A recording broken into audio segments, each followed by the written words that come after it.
자, 오늘은 호세아서 14장 말씀을 가지고 복음과 비전으로 충만한 삶, 이런 제목으로 말씀을 전하도록 하겠습니다. 한번 따라해 봅시다. 복음과 비전으로 충만한 삶. 본문은 우리가 하고 있는 호세아서입니다. 큐티 내용인데요. 제가 세미나에 가서 이렇게 호세아서를 큐티하다가 이 호세아서의 주제가 뭐냐에 대해서 생각하게 됐어요. 그래서 제가 깨달은 것 두 가지를 여러분들과 함께 나누기를 원합니다. 첫 번째는 복음이에요. 한번 따라합시다. 복음. 오늘 4절을 보면 내가 그들의 반역을 고치고 기쁘게 그들을 사랑하리니 나의 진노가 그에게서 떠났음이니라 라고 말하고 있습니다. 이 호세아서를 보면서 사실 호세아서는 책망의 내용이거든요. 여기 막 보면 나는 너의 하나님이 아니다 이렇게 얘기할 만큼 죄악 가운데 있는 이스라엘 백성들을 책망하는, 경고하는 그런 내용인데요. 결론이잖아요. 마지막 장에서 보니까 결국 호세아 선지자가 말하고 있는 가장 핵심적인 내용은 뭐예요? 내가 기쁘게 그들을 사랑하겠다. 그리고 내가 그들을 용서하겠다. 내가 그들을 회복시켜주겠다. 라고 하는 그런 회복에 대한 그런 축복의 메시지다. 라고 하는 사실을 제가 깨달았습니다. 그러니까 호세아서의 핵심은 어떤 심판의 경고가 핵심이 아니고, 그럼에도 불구하고 하나님께서 그들을 회복시켜 주겠다는 거예요. 사랑하겠다는 것이 호세아서의 결론이죠. 자, 왜 하나님께서 호세아 선지자에게 음란한 여인과 결혼해서 음란한 자식들을 낳으라고 했는가? 그것은 이스라엘 백성들이 우상 숭배에 빠져 있고 죄악 가운데 있지만, 그럼에도 불구하고 하나님이 이스라엘 백성들을 계속해서 사랑하고 있고 또 회복시켜 주겠다고 하는 그런 이야기를 호세아를 통해서 보여주기 위함이었다는 거예요. 자, 이 호세아와 고멜은 각각 누구를 상징하나요? 호세아는 누구를 상징하나요? 하나님을 상징하죠. 고멜은요? 이스라엘 백성들. 자, 마찬가지로 영적으로 가늠한 여인과 같은 우리들에 대한 하나님의 사랑을 보여주는 것이 바로 본문의 내용이죠. 우리가 말씀을 보면서 이 음란한 고멜, 애초부터 부정한 여인이었고, 그리고 호세아와 살면서도 계속해서 다른 남자를 찾아갔던 그런 여인인데요. 말씀 보면서 우리가 얼마나 이 고멜처럼 그렇게 하나님을 떠나고 세상의 쾌락과 즐거움을 쫓아서 그렇게 하나님을 등지고 살아가고 있나, 그런 생각을 해봅니다. 많은 사람들이, 대부분의 사람들이죠, 자기를 기쁘게 하는 일에 자기 삶의 목표를 두고 삽니다. 그러다 보니까 더럽고 음란한 그런 죄악 가운데 빠지게 됩니다. 돈벌이라고 어떻게 하면 한 푼이라도 더 벌려고 악착같이 노력을 하고, 그리고 돈을 벌게 되면 그러면 이제부터 내가 어떻게 즐길 것인가에 인간은 관심을 기울이더라는 거죠. 프로야구 선수들이 도박을 해서 문제가 됐는데, 어느 정도 여유가 생기면 성적인 타락, 도박이라든지 마약이라든지 이런 거에 손대는 그런 것들을 우리가 많이 보게 됩니다. 사실 이런 게 문제가 되는 게 도박이라든지 성적인 그런 범죄함이라든지 이런 것들이 왜 문제가 되냐면, 어떤 쾌락을 쫓으면 그것으로 사람이 만족하지 못한다는 거예요.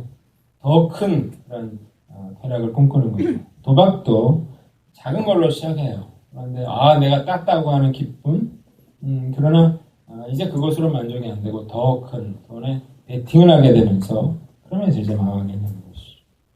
마약도 마찬가지예요. 한 대로 너무나 황홀경을 맛봤다가 한 대가 두 대가 되고, 두 대가 세 대가 되고, 10대가 되고, 그리고 나중에는 혈관을 주사바늘을 꽂을 수가 없을 만큼 이제 그렇게 폐인이 되고 마는 거예요. 자, 호세아서가 뭘 보여주냐면, 하나님의 말씀을 떠났어요. 고멜이 자기가 원하는 대로 그렇게 세상의 즐거움과 쾌락을 쫓아서 살았어요. 결국 아무것도 남지 않는다는 걸 보여주는 거예요. 우리도 하나님 떠나서 살면 내가 원하는 대로 하고 살면 행복할 것 같지만 결국 모든 것을 다 잃고 파멸하는 존재가 된다는 것입니다. 자, 복음이 뭔가요? 복음이 이런 파멸한 존재들, 아무 소망이 없는 자들, 그들에게 오늘 하나님이 말씀하시는 것처럼 어떻게 하겠다는 거예요. 내가 정말 나의 긍휼이 오늘 뭐라고 되어 있어요? 11장 8절에 보면 온전히 불붙듯 하도다 그렇게 얘기를 했는데 정말 그런 죄 많은 우리들을 향한 하나님의 놀라운 사랑, 그 메시지를 전하고 있는 것입니다. 자, 아무리 큰 죄인이라 하더라도 하나님이 고매를 끊임없이 사랑하고 용서하신 것처럼 하나님은 결코 포기하지 않고 죄인들을 불러주시고 하나님의 자녀로 삼아주시기를 원한다는 거예요. 그 증거가 뭐예요? 하나님 사랑의 극치는 뭡니까? 예수 그리스도의 십자가 사건입니다. 우리가 죄인이지만 이 죄값을 치르기 위해서 하나님의 아들 예수 그리스도를 십자가에 못 박아 죽였고, 그래서 어떻게 우리는 죄 있지만 죄 없다고 여겨주시는 거예요. 그럼에도 불구하고 우리를 하나님의 자녀로 삼아주시는 것이다. 이게 참 놀라운 거죠. 이걸 복음이라고 말하는데요. 이 하나님의 사랑, 내 죄를 덮어주시고 허물을 덮어주시는 그 하나님의 사랑을 경험하면 사람이 바뀝니다. 그게 이제 복음의 능력이고요. 완전히 변화된 삶을 살게 되는 거예요. 제가 지난주에 두나미스 이제 성경 세미나를 두 번째 이제 갔다 왔어요. 여기 그 오인록 목사님이라고 하는 분을 한번 제가 소개해드리려고 해요. 이분은 제가 이런 설교를 하는지 모를 거예요. 문자가 왔던데 이분이 찬양을 이렇게 할 때마다 이렇게 일어서서 막 덩실덩실 막 이렇게 찬양을 이렇게 춤을 춥니다. 이렇게 춤을 춰요. 근데 이 목사님이 나한테 와가지고 내 손을 잡더니 같이 추자는 거예요. 그래서 내가 저는 안 춘다고. 그랬더니 참 이상하다는 거예요. 왜 춤을 안 추냐는 거죠. 나는 그 목사님이 이상한데 그 목사님 나한테 왜 춤을 안 추냐고. 근데 그 세미나에는 정말 그렇게 춤추는 목사님들이 많았어요. 대천독 신부님의 아들인 벤 신부님도 얼마나 이렇게 춤을 추신지 모르겠어요. 어린아이처럼 막 이렇게 춤을 추는데 저는 그렇게는 못하겠더라고요. 그런데 이제 너무너무 기뻐하고 즐거워하는데 이 오인호 목사님이라고 하는 분이 조장이거든요. 근데 이분이 전혀 이 춤을 출 만한 상황이 아닙니다. 뭐라 하냐면 나는 부도나기 직전이다. 맨날 그렇게 얘기를 해요. 경제적으로 너무 어렵다. 그런데 사모님도 마음에 근심이 없더라고요. 춤을 막 이렇게 추고 너무 기뻐하세요.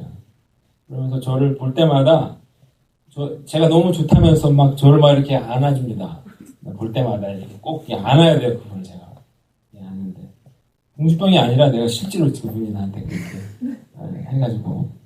근데 이제 이분이 함께 이제 식사를 하게 됐어요. 그런데 두 가지 간증을 했어요. 제가 이 목사님 이야기를 듣고 이분이 정말 이렇게 기뻐할 만하구나 그런 생각을 했어요. 그거는 이제 그분이 경험한 하나님의 사랑 때문인데요. 이분이 그런 얘기를 하더라고요. 자기가 48년 동안 불치병이 있었대요. 목을 이렇게 보여주는데 목에 이렇게 흉터가 크게 있더라고요. 태어날 때부터 이게 상처가 있었는데 48년 동안 여기서 피고름이 나왔다고 그런 얘기를 하고, 군대도 못 가고 그리고 정말 그 힘든 삶을 살아노라고 했는데 이러면서 자기가 자살 시도도 여러 번 해보고 정말 죽으려고 많이 했었다 그런 얘기를 하고, 또 돈을 막 벌었을 때는 잘 세상 즐거움을 쫓아서 그렇게 살았다. 잘 오르셨을 것 같아요. 보면은 그러다가 이제 큰 은혜를 받았죠. 죄사함의 기쁨과 충만한 그런 사랑을 경험하고 인생이 180도로 바뀌는 거죠. 그리고 이분이 이제 뒤늦게 목회자가 되기로 결단을 합니다. 세미나 중에 어떤 여자 목사님을 만났는데 자기가 그 오은록 목사님이 청년회 담당 목사님일 때 자기가 청년이었다 이러면서 그분이 정말 뜨겁게 열정적으로 해서 자기가 큰 영향을 받았다 그렇게 이야기를 했어요. 근데 이제 그 사역을 하는 중에도 이 상처가 낫지 않아가지고 이제 부목사님 이렇게 설교할 때 올라가면은 수건을 들고 있다가 이게 가만히 있으면 와이셔츠로 피가 이렇게 뻘겋게 배어나온대요. 그래서 그러지 않고 이렇게 모르게 땀 닦는 것처럼 그렇게 하면서 피를 계속 닦아내면서 설교를 했다. 그런 얘기를 했습니다.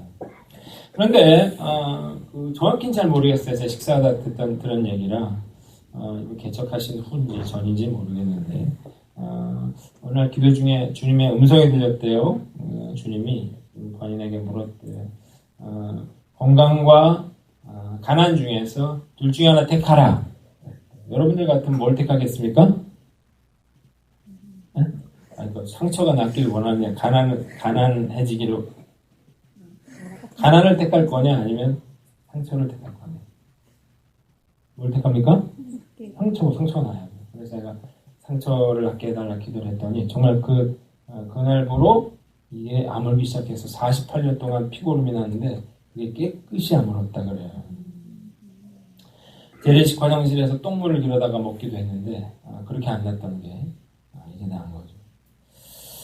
그러나 주님 말씀대로 이제 가난을 택했으니까 이제 재정적으로 참 극심한 가난에 시달렸는데 자기가 정말 자기 아들에게 해준 게 없다 그런 얘기를 하더라고요. 자기 아들이 목회를 한다고 신학대학을 갔는데 방학이 되면은 있을 데가 없어서 이 집 저 집을 전전하고 그리고 자기가 아들이 군대에 있는 2년 동안 한 번도 못 찾아갔어요. 그런데 자기 아들도 자기가 이제 이렇게 건물을 이렇게 막고 저기 사모님하고 사는데 거기 들어올 수가 없어서 이 아들이 휴가를 한 번도 나오지 않았다. 그런 얘기를 하면서 눈물을 흘리시더라고요. 이 아들이 목사가 됐는데 이제 인터넷에서 자기 아들 설교를 이분이 듣게 됐습니다. 그런데 이 아들이 설교 중에 자기가 힘들었던 이야기를 이렇게 하는데 자기는 자기 아들이 그렇게 힘들었는지 자기가 처음 알았다면서 이 아들이 그러나 그런 얘기를 했대요. 설교 중에 자기는 자기 아버지를 정말 존경한다. 그러면서 그 이야기를 듣고 제가 얼마나 울었는지 모른다. 그런 이야기를 했어요. 그런데 올 12월에 이 아들이 일산에 있는 광성교회 청년의 담당 목사로 오게 됐다. 그렇게 얘기하면서 좋아하시더라고요. 사실 큰 교회 부목으로 오기가 쉽지 않거든요. 줄줄로 아는 목사님들 통해서 오는 건데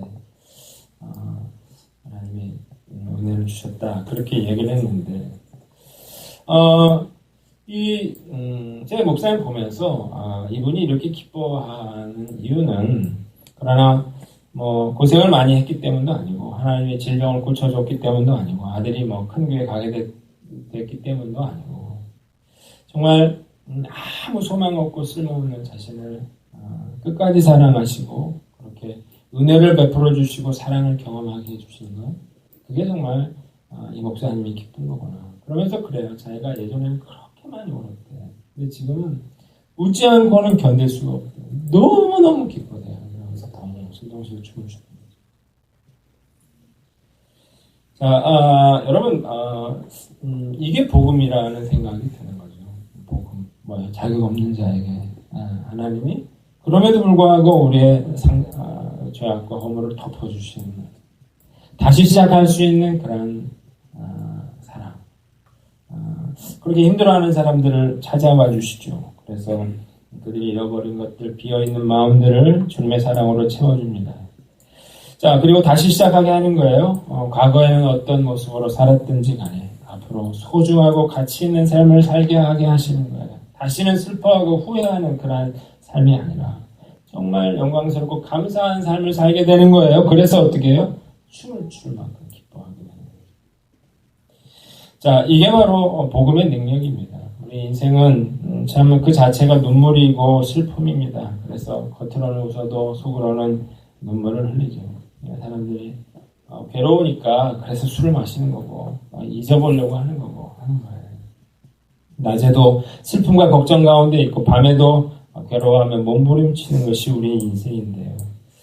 이런 우리들에게 뭘 주는 거예요? 호세아의 메시지가 우리를 주님이 사랑하신다는 거죠. 우리를 불러준다는 거예요. 다시 시작할 수 있다. 그렇게 우리에게 말씀해 주시는 거예요. 얼마나 감사한지, 얼마나 은혜인지. 이걸 잊지 마십시오. 신앙생활은 우리가 죄인이라는 걸 깨닫는 것과 동시에 그럼에도 불구하고 그 모든 허물을 다 덮어주시는 그 은혜 때문이다라고 하는 사실을 우리는 알아야 됩니다. 자, 또 우리 주변에 참 불행한 사람들이 많거든요. 정말 우리가 우리 소망 되시는 부활의 예수님을 증거함으로써 정말 슬픔이 변하여 기쁨이 되는 놀라운 축복의 증인 되시기를 주님의 이름으로 축원합니다. 자, 저는 복음을 이야기했어요. 호세아서의 또 하나의 제가 감동이 됐던 단어는 비전입니다. 한번 따라합시다. 비전. 호세아서 1장 2절을 보면 여호와 하나님께서 호세아에게 비전, 그에게 사명을 주시는 이야기가 나옵니다. 여호와께서 처음 호세아에게 말씀하실 때 여호와께서 호세아에게 이르시되 너는 가서 음란한 여자를 맞이하여 음란한 자식들을 낳아라. 이 나라가 여호와를 떠나 크게 음란함이니라. 그렇게 이야기를 하십니다. 자, 하나님이 이스라엘 백성들을 구원하기 위해서 어떻게 하셨습니까? 한 사람을 택하시는 거예요. 그래서 그 사람에게 이스라엘을 구원할 그런 비전을 주는 거죠. 자, 그래서 호세아가 어떻게 했어요? 하나님 말씀에 순종해서 고멜이라고 하는 여인을 데리고 오고 그리고 그 자녀들을 낳게 되는 것이죠. 자, 이 비전, 이렇게 살아가는 것, 주님 말씀대로 사는 것이야말로 호세아가 살아갈 존재의 이유고 목적이라는 거예요. 여러분, 자기가 존재하는 목적과 이유를 아는 건 대단히 중요합니다. 여러분 보세요. 이 안에 어느 것 하나라도 존재해야 할 이유와 목적이 없는 건 여기 존재하지 않습니다.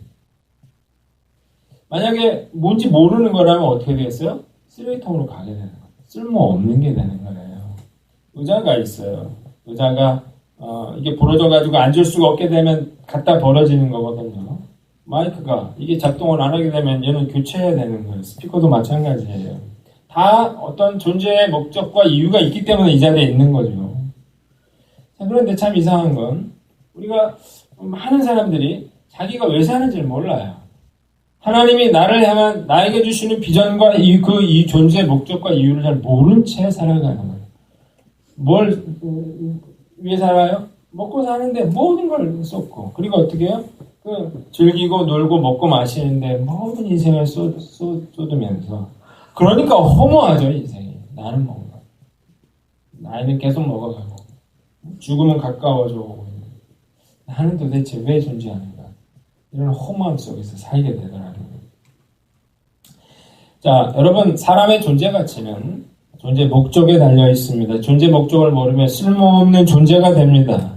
그 사람이 돈을 얼마나 많이 벌었는지 얼마나 높은 자리에 올랐든지 그건 상관이 없어요. 자, 그러니까 우리는 이 세상을 우리가 살아갈 이유와 목적을 반드시 알아야 되는데 그 이유와 목적은 어떻게 알 수 있어요? 내가 결정하는 게 아니라는 거예요. 내가 이렇게 살아야겠다. 그게 아니에요. 오늘 본문에서처럼 하나님이 호세아에게 나타나셔서 호세아에게 뭘 줘요? 그 비전과 삶의 이유와 목적을 알려주는 거죠. 자, 그러니까 우리도 마찬가지예요. 우리도 반드시 하나님께 물어야 됩니다. 하나님, 내가 왜 살고 있습니까? 나는 하나님께서 나에게 주시는 비전과 그 소원은 무엇인가요?를 반드시 알아야만, 그래야만 내가 이 세상을 살아가는 그 이유와 목적이 있는 거죠. 제가 그걸 깊이 생각했어요. 이번 세미나에 가서 나는 왜 여기 앉아 있을까? 두나미스 성경 세미나에 왜 와서 앉아 있지? 나는 하인교회를 하고 있는데 왜 내가 파주 땅에 거기서 사역을 하고 있지? 내가 여기서 10년 가까이 하고 있는데 하나님 무엇 때문에 날 여기에 불렀지? 뭐 이런 질문이 있었는데 이번에 제가 가서 그걸 해결을 좀 깨달은 게 있어요. 예수원은 제가 처음 가게 된 건 2001년도였어요. 제가 예수원에 가게 된 건 우리 신대원에는 그 수련회인가 이런 게 있었는데 제가 그 교육자 수련회 연평교회 그것 때문에 이제 거기 참여 못하게 됐는데 졸업을 하려면 이제 거기 학교에서 어떤 대안이 있었냐면 예수원 이런 데 가서 4일인지를 거기서 봉사를 하고 확인서를 끊어오면 대체를 해주겠다 그런 거예요. 근데 신 목사님도 그때 그 수련에 참석하지 않았기 때문에 저랑 같이 예수원에 가서 거기서 뭐 나무 자르고 뭐 했던 그런 일들을 하면서 이제 예수원에 갔다 왔던 기억이 저도 있거든요. 그때 이후로 이제 다시 도대체 몇 년 만인가요? 거의 99년이니까 오랜 시간 10몇 년, 16년인가요? 만에 아니지 2002년도니까 14년 뭐 이 정도 만에 다시 이제 예수원과 관계를 맺게 됐는데 예수원이 어떻게 생겼나? 이건 대천덕 신부님에게 하나님이 그 비전을 줬기 때문에 예수원이라는 게 생겼습니다. 원래 대천덕 신부님은 한국에 왜 들어왔냐면 들어와서 성공회 대학교가 이제 무너졌는데 그걸 다시 일으키는 일을 하기 위해서 왔어요. 하나님이 대천덕 신부님에게 이 일을 위해서 7년을 일해라 이런 음성을 듣고 한국에 들어온 거거든요. 자, 그런데 이제 신학교 재건을 위해서 일을 하고 6년이 됐는데 이제 세계 성공회 회의에 이제 한국 담당 주교가 이제 참석을 하게 됐어요. 자, 이 주교가 아침에 자기 숙소로 찾아오라고 했습니다. 그래서 이제 주교가 머물던 숙소로 이제 이 대천덕 신부님이 이제 걸어가는데 갑자기 하나님의 말씀이 들린 거예요. 하나님이 신학교를 떠나라 그랬다고요. 충격에 빠졌어요. 하나님은 저에게 7년을 있으라 그랬는데 지금은 6년밖에 안 됐습니다. 그때 하나님이 나와 다투려고 생각하지 말아라 신학교를 떠나라. 그래서 다시 얘기를 했대요. 남편은 아내와 상의하기 전까지는 직업을 그만둘 수 없습니다. 저는 아내가 있고 아이가 있어서 결정을 내리기 전에 그들과 상의해야 됩니다. 하나님 다시 말씀하셨어요. 여인은 내가 책임지겠다 떠나라. 그래서 이제 그 주교의 방에 앉는 의자에 앉는 가운데 이제 그걸 알게 된 거예요. 그래서 앉아서 얘기를 해서 신학교를 떠나려고 합니다. 그러면서 평신도 사역을 하기를 원합니다. 근데 자기는 한 번도 그 평신도 사역이라는 단어를 생각도 해본 적이 없다는 거죠. 자, 그래 주교가 이제 충격을 받았지만 그러면서 뭐라고 했냐면 지금은 학기 중이니 1년만 더 머물러 달라고 부탁을 해요. 그때 이제 하나님 음성이 들리기를 거봐라 정확히 7년이지 이렇게 된 거예요. 자, 그래서 이제 아내한테 얘기를 하지 말아달라 그러고 이야기를 어떻게 꺼낼 것인지를 고민을 하던 차에 그 아내가 제인 사모님이 이제 자기에게 물어보는 거죠. 신학교를 그만둘 생각이세요? 자기 아무 얘기도 안 했는데 그래서 깜짝 놀랐는데 물어보는 거예요. 언제 그런 생각을 했습니까? 신부님이 이제 정확한 노트를 꺼내서 일시를 얘기를 했어요. 그러자 골똘히 생각하더니 하나님이 저에게도 그날 똑같은 말씀을 했다. 그렇게 얘기를 하는 거예요. 그때 하나님이 그랬대요. 거봐라, 내가 책임져 준다고 하지 않았냐. 이제 그래서 이제 확실한 하나님이 함께 해주신다고 하는 확신을 가지고 이제 학교 사역을 내버려 두고 어디로 갑니까? 태백 황지라고 하는 곳에 이제 가서 이 사역을 시작하게 되는 건데 그게 바로 예수원 공동체가 되는 것입니다. 1964년도에 시작을 했거든요. 그래서 지금 2015년인데 어제 예수원 창립 50주년 그런 행사를 크게 했던 것 같아요. 자, 제가 왜 하나님이 그러면 예수원이라고 하는 곳을 하나님이 만들도록 했을까? 한국교회에 어떤 의미가 있는지를 잘 몰랐거든요. 근데 이번에 제가 세미나에 가서 이제 세미나 주강사가 이제 대천덕 신부님의 아들인 벤 신부님이에요. 이분이 57년도에 7살 때 이제 한국으로 아버지를 따라 들어오게 되고 그리고 64년도에 이제 태백 아버지와 함께 이제 그 예수원으로 들어오게 되는데 그리고 사실 이 아버지 사역을 이분이 계속 이어갔던 건 아니에요. 그리고 이제 미국으로 공부를 하러 떠나게 되고 미국에서 생활을 하게 됩니다. 제가 갔던 두나미스 성경 세미나는 어떻게 생긴 거냐면 이제 예수원의 브래드롱이라고 하는 목사님이 이제 대천덕 신부님 예수원에 머무르게 됐는데 그때 이제 성경세를 받아요. 이 대천덕 신부님한테. 그러면서 이제 아들과 같은 그런 대천덕 신부님과 예수원에서 하고 있는 성경 사역을 어떻게 해요?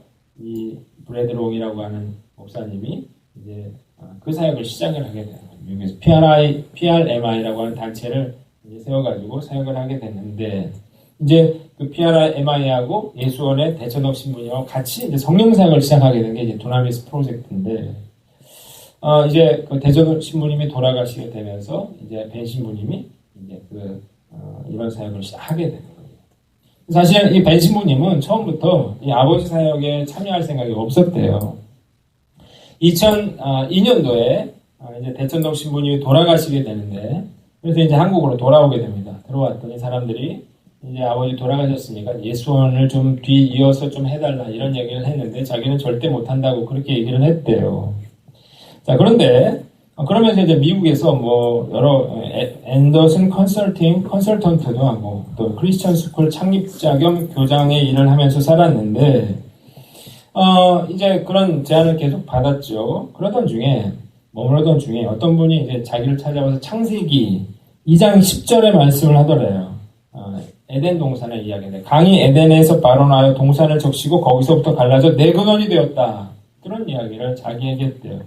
그런데 자기가 그걸 계속 이렇게 자기 마음속에 묵상이 되면서 내 근원. 근데 이제 그 예수원이 있던 데가, 그 자리가 삼수령이라고 하는 곳이잖아요. 그래가지고 그 물의 근원은 아니지만 물이 이렇게 흘러가는 게 동해와 서해와 남해로 이렇게 흘러간다는 거죠. 그러면서 자기가 그러면 네 번째 강줄기는 뭔가를 생각하게 됐는데, 그게 바로 하나님이 자기에게 깨닫게 해주신 게, 그 네 번째 강줄기는 북쪽으로 북한을 향해 흘러가는 생명의 강이라는 사실을 자기가 깨닫게 되는 거죠. 그래서 이야기를 자기 어머니에게 하고 미국으로 돌아갔는데, 미국 생활이 하나씩 정리되기 시작했어요. 그리고 이상하게 북한에 대한 생각만 해도 눈물이 쏟아지고, 그리고 찬양을 들을 때마다 머릿속에 북한이 떠오르면서 이 북한에 대한 영혼들을 품게 됩니다. 그러면서 이것이 하나님이 주신 거라는 사실을 깨닫게 되죠. 하나님이 그런 자기에게 어떤 마음을 줬냐면, 얼마 안 가서 북한의 문이 열릴 거라는 거예요. 그러면서 너는 그것을 준비해야 된다고 하는 그런 비전을 줍니다. 본인이 뭐 북한에 대해서 관심도 없었고, 또 경험도 없고 돈도 없고, 그래서 이제 그걸 놓고 기도를 했더니, 자금 이런 것들을 놓고 기도를 했더니 하나님이 말씀하시기를, 너는 내게 돈을 구하지 말아라. 너는 나의 일꾼이니까 내가 필요한 것을 주겠다고 했어요. 그래서 하나님, 저는 그럼 뭘 하면 좋겠습니까? 그랬더니 너는 한국교회가 하나 되기 위해서 기도하라고 했어요. 그럼 자기가 기가 막혔대요. 한국 사람들 자기가 잘 알잖아요. 다 분열되고 흩어지고, 어떻게 한국교회를 자기가 하나로 만들겠어요? 말도 안 되는 얘기죠. 그래서 자기가 하나님, 차라리 수억분을 위해서 기도하는 게 쉽지 않겠습니까? 그런데 하나님이 명확하게 통일을 위해서는 한국교회가 하나 되어야 한다라고 하는 비전을 자신에게 줬습니다. 그래서 이제 한국을 돌아오게 됐고, 그리고 이제 브래드 목사님하고 같이 성경사역을 시작하게 됐는데, 그래서 두나미스 프로젝트라고 하는 것을 시작을 하게 됐어요. 그런데 이제 거기에 이제 제가 참여하게 되는 거죠.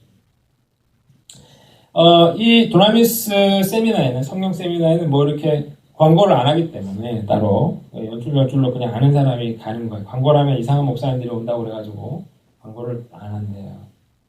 가보니까 감리교, 뭐 장로교도 통합 측, 고신 측, 뭐 합동 측, 뭐 친례교, 각종 나는 성결교고 그런 목회자들이 모여 있는데, 제가 엊그저께 같이 모여서 중보기도를 했거든요. 그런 목사님들 함께 모여가지고 한국교회 하나됨을 위해서 기도했어요. 이 나라의 하나됨을 위해서 그렇게 돌아가면서 목사님들이 제가 생각나는 대로 한국교회를 하나 되게 해달라고 그렇게 기도했는데 참 은혜를 많이 받았어요. 불가능한 일이거든요. 한국교회 목회자들이 그렇게 교단 통합돼가지고 자발적으로 모여가지고 한국교회 하나됨을 위해서 기도한다? 더 재밌는 건 뭐예요? 그걸 인도하는 사람이 누구예요? 신부님과 함께 한국교회 그런 교단 목사님들이 모여서 기도하는 것 참 놀랍더라고요. 만약 뭐 순복음교회에서 성령 세미나 한다면 제가 가겠습니까? 장로교회에서 한다 그러면 가겠으면 안 가죠. 하나님께서 예수원을 왜 만들었는가? 예수원에서의 그 성령 사역을 기억하고 있는 사람들이, 그 아들 벤 신부님이 이런 사역을 한다니까 그걸 생각하고 거기에 참여하게 되는데, 그래서 보니까 한국교회 하나님과 일치를 위해서 함께 기도하고 있는 걸 보면서 참 놀랍다. 불가능한 일이 이루어지고 있구나. 그런 생각을 제가 하게 됐어요. 그러면서 제가 받은 비전이 있거든요. 정말로 확실하게 하나님의 음성을 내가 들었거든요. 99년도 신대원 1차 때 제가 성상내교 쪽 하다가 운전을 하다가 갑자기 하나님 말씀이 저에게 들렸어요. 저는 하나님이 저에게 내가 너를 사랑한다고 했어요. 근데 마음에 들려오더라고요. 그냥 마음속으로 하나님이 저를 사랑하는지 저도 압니다. 그렇게 얘기를 했어요. 그래서 하나님이 다시 말씀하시기를 잃어버린 영혼들을 향한 나의 마음을 넣어라. 그게 뭘까?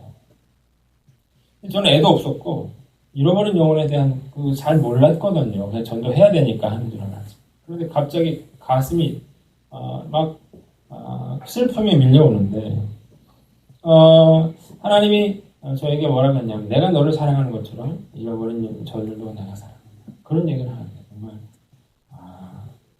이 어떤 슬픔이 있냐면 자식을 잃어버린 그런 부모의 마음 그걸 하나님이 저에게 보여줘요. 그냥 우는 게 아니라 그냥 이 정도 우는 게 아니라 통곡을 하면서 운전을 못할 만큼 그래서 성산대교부터 학교까지 간신히 운전을 해서 갔어요. 수업을 이제 들으러 가야 되는데 우느라고 거기에 주차장에 앉아가지고 얼마나 울었던 기억이 지금도 생생하게 납니다. 그리고 나서 제가 안 믿는 사람들을 초청해서 하는 찬양 집회를 해야 되겠다. 그래서 이제 마음속으로 어떤 사람들을 좀 모았어요.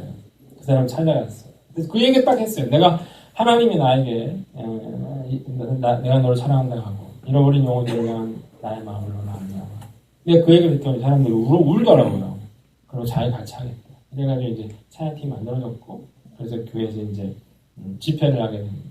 이게 한 번 했는데 또 한 달에 한 번씩 하게 되고 이러면서 저는 사역자도 아니었는데 제가 이제 전도사가 되면서 그래서 사랑받는 사람들이라고 하는 그런 집회를 했고 한인교회 전시는 그거예요. 잃어버린 영혼들을 향해. 그래서 하나님이 저에게 뭘 시켰어요?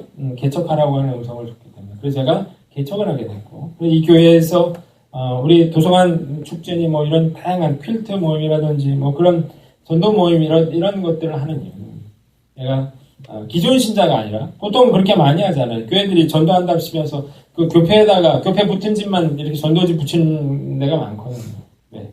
그 교회 다니지 말고 또 좋은 교회 다니라, 우리 교회 다니라 이런 거거든요. 그게 훨씬 빨라요. 안 믿는 사람 100장, 1000장을 붙여도 교회 나올 확률이 별로 없어요.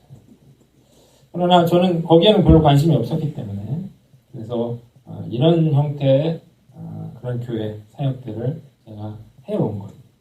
그러면 제가 거의 10년을 해왔는데 내가 지금 왜 여기 있는지 뭘 해야 되는지 잘 모르겠더라고요.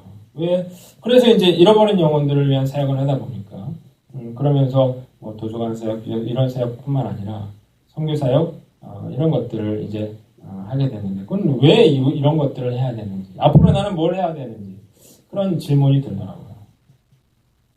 자, 제가 그 세미나를 통해서 제가 아는 건 뭐냐면 그 벤 신부님이 정말 북한 땅의 영혼들을 위해서 눈물을 쏟는다는 얘기를 들으니까 참 마음이 아프더라고요.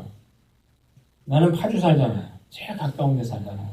근데 북한 땅에 대한 영혼들을 향한 마음이 내가 별로 없는데 그런 생각이 들더라고요. 북한 갑자기 통일되면 안 된다는 거죠.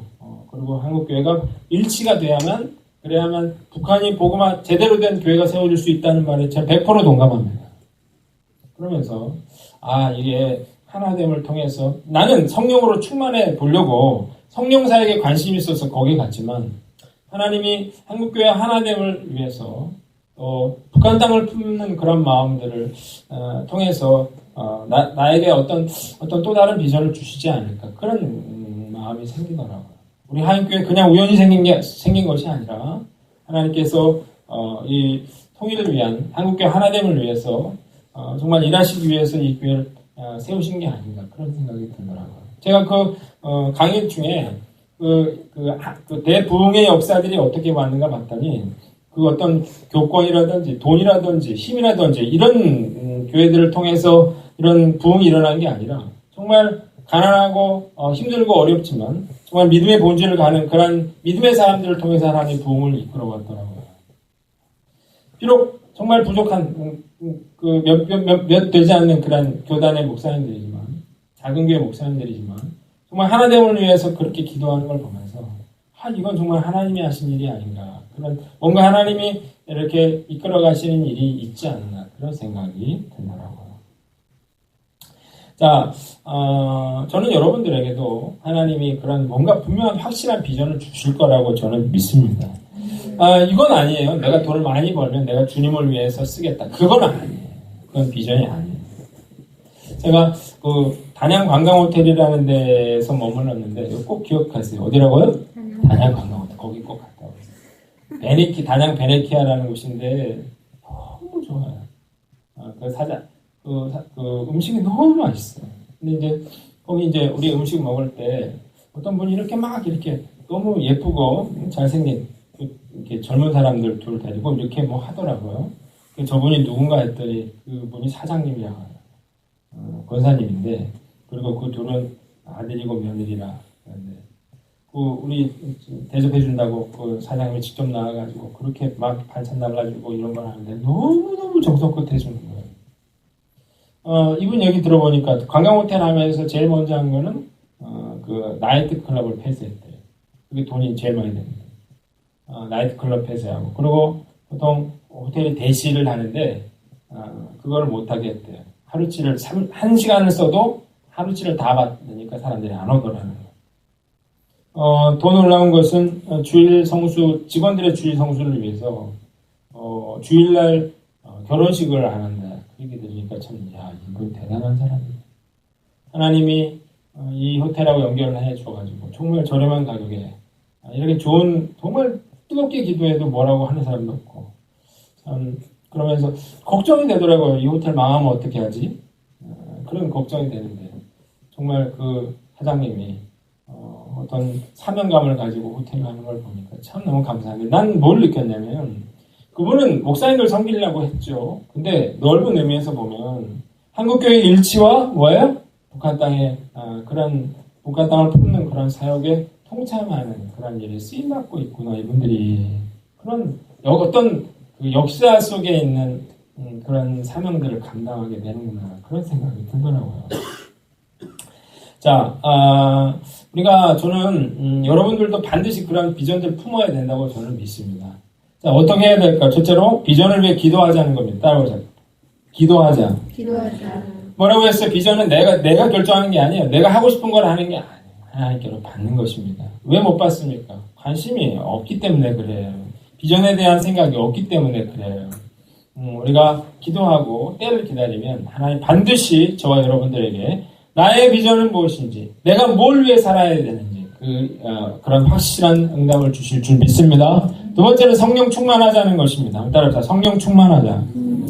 자, 성령 충만하지 않으면 호세아에게 하나님 뭐라고 했어요? 음란한 여인을 맞아서 음란한 자식들을 낳아라. 그거는 받아들일 수 없는 거지. 성령 충만하지 않으면 비전을 알아도 순종하지 못하게 됩니다. 그래서 반드시 우리는 성령 충만할 수 있어야 됩니다. 성령 충만하려면 어떻게 해야 되나요? 하나 될 줄 알아요. 제가 두나미스 세미나에서 가장 느낀 건 뭐냐면 하나됨이에요. 하나됨. 성령의 역사가 일어나려면 하나가 되어야만 된다. 이걸 엄청 강조하는 거죠. 제가 이야기를 하고 설교를 마칠 건데요. 이 세미나에 가서 어느 목사님하고 이제 둘이서 방을 썼어요. 침대는 2개고. 그래가지고 방을 썼는데 첫날 도대체 잠을 잘 수가 없었어요. 이분이 얼마나 코를 고치는지. 밤새 잠을 못 자고. 그 다음날 강의를 듣는데 비몽사몽 막 정신없고 막 졸리고 그랬는데. 그래서 너무 졸려가지고 10시 끝나자마자 씻고 바로 들어가서 잤어요. 근데 두 번째 날은 더 크게 코를 고는 거예요. 그래서 2시에 내가 일어났어요. 2시에 일어나서 도저히 못 자겠더라고요. 그래서 앉아서 불을 켰는데 이분들은 전혀 모르고 그래가지고 성경책도 좀 보다가 핸드폰도 좀 하다가 그래가지고 전도사님한테 문자 왔길래 문자를 보냈어요. 2시에. 그랬더니 전도사님도 깨 있었다고 하더라고요. 그래가지고 그러고서 이제 그 다음날 아침에 일어나서 너무 피곤해서 내가 얘기를 해서 다른 방으로 옮겨달라고 해야 되겠다. 그런 생각을 했는데 그러면서 이제 제가 물어보는 거죠. 하나님이 뭘 원하시는가. 그랬더니 그랬더니 그 목사님이 되게 불편해하실 것 같더라고요. 내가 자기가 코를 골아서 내가 다른 방으로 간다. 그래서 우리가 생각했어요. 그런데 여기서 배우는 게 중요한 게 아니라 하나님이 나를 그분과 같이 방을 쓰게 한 데는 그런 것들을 배우라고, 함께하는 걸 배우라고 나를 그 방에 두셨나 보다 생각해서 내가 거기 있기로 하고 목사님한테 얘기를 했어요. 그래서 다음날 목사님 혹시 제가 이렇게 목사님 코를 보시면 그냥 목을 이렇게 좀 이렇게 제가 박수도 쳐봤거든요. 이렇게 박수 안 해. 소용이 없어. 목을 이렇게 좀 하면 안 될까요? 그랬더니 정말 깜짝 놀랄 얘기를 했어요. 제가 코를 골아요? 내가 그걸 녹음해서 들려주고 싶더라고요. 야, 코 고는 사람은 자기가 코 고는지 모르나 봐요. 그래가지고 제가 얘기를 들었더니 그 다음날 이상하게 코를 좀 덜 골아요? 그래서 물어보더라고요. 자기가 코를 골았냐. 그래서 내가 이번엔 좀 괜찮았다 그랬더니 목사님 제가 그걸 위해서 기도했습니다. 저한테 귀마개를 주시더라고요. 신기한 거. 준비하고 있었나 귀마개. 이제 마지막 날 되니까 저도 무뎌지는지 코를 골든지 말든지 대충 또 자더라고요. 내가 그래 하나님이라고 하는 것 쉽지 않죠. 불편한 거죠. 나와 다른 사람, 내가 싫어하는 사람 함께 있어. 하나됨이라고 하는 건 같이 있어주는 거예요. 혼자서 어떻게 하나됨을 배웁니까? 혼자서 어떻게 사랑을 실천할 수 있습니까? 하나됨은 같이 있어주는 거예요. 같이 먹는 거예요. 같이 내가 싫어도 그 자리에 있어주는 것. 이게 바로 하나됨을 이루어가는 거거든요. 오늘 말씀 마치겠습니다. 제가 설교를 좀 길게 했는데 오늘 호세아서를 통해서 두 가지를 꼭 기억했어요. 너무나 중요한 거, 복음이라는 거, 하나님의 사랑이라고 하는 거, 그것이 얼마나 능력이 있는 거예요. 또 하나 뭐예요? 하나님이 나에게 주신 비전이라고 하는 거, 그걸 찾아라는 거예요. 우리가 정말 나에 대한 비전을 찾고 하나님이 저는 생각했어요. 하인교회 작지만 굉장히 의미 있는 그런 교회가 될 수 있겠다라고 생각했어요. 어쩌면 한국 교회 역사에 어떤 굉장히 중요한 역할을 감당하는 교회가 될 수도 있겠다. 지금은 모르지만 20년 뒤, 30년 뒤, 40년 뒤에 이 교회가 어떤 역할을 감당하게 될지 잘 모르겠다 이런 생각이 들더라고요. 그러면서 기대가 많이. 여러분도 그런 하나님 나를 어떻게 사용하실 것인가요? 그런 기대를 가지고 이렇게 믿음으로 귀하게 쓰임받는 저와 여러분들 되시기를 주님의 이름으로 축원합니다.